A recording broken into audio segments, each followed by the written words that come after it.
கூடி வாழ்ந்தால் கோடி நன்மை ஏன் அப்படி இருக்கணும் அப்படின்றதுக்கு ஒரு குட்டி ஸ்டோரி. சைபர் செக்யூரிட்டி இன்ஜினியராக இருந்துட்டு கிராமத்தில் இருக்க 90 டே சேலஞ்சில் டே 49 இது. ஒரு ஊரில் அண்ணன் தம்பி 2 பேர் இருக்காங்க. அவங்க 2 பேர்த்துக்கு பொதுவாக காடும் இருக்கு. அண்ணனுக்கு வரப்புக்கு கீழே காடு இருக்கு, தம்பிக்கு வரப்புக்கு மேலே காடு இருக்கு. அவங்க 2 பேரும் தென்னை மரம் வச்சிருக்காங்க. அண்ணன் தான் இந்த 2 காட்டுக்கும் தண்ணி விடணும். திடீர்னு ஒரு நாள் என்ன ஆகுது, அவங்க 2 பேர்த்துக்கும் சண்டை வந்துடுது.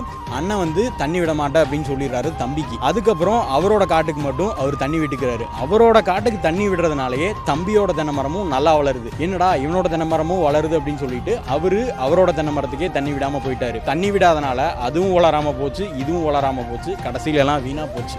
எலான் மஸ்க் டெஸ்லால 20% தான் ஓன் பண்றாரு. ஜெஃப் பெசோஸ் அமேசான்ல 9% தான் ஓன் பண்றாரு. ஜென்சன் குவாங் என்விடியால 4% தான் ஓன் பண்றாரு. ஆனா இவங்க எல்லாரோட நெட்வொர்த்துமே 100 பில்லியனுக்கு மேல. சோ நீங்க அதிகமா மணி மேக் பண்ணணும் அப்படின்னா ஒரு விஷயம் ஃபுல்லா உங்களோட தான் இருக்கணும் அப்படின்ற அவசியமே கிடையாது. இவங்க எல்லாருமே மற்றவங்களுக்கு மணி மேக் பண்றதுனால இவங்களும் அதிக மணி மேக் பண்றாங்க. ஆப்பிரிக்கன் ப்ராவர்ப் என்ன சொல்லுதுன்னா, நீங்க வேகமா போகணும்னா கோ அலோன், பட் நீங்க ரொம்ப தூரம் போகணும்னா வாக் டுகெதர். ஸோ கூடி வாழ்ந்தால் கோடி நன்மை. ஆடுங்க, பார்த்துக்கலாம்.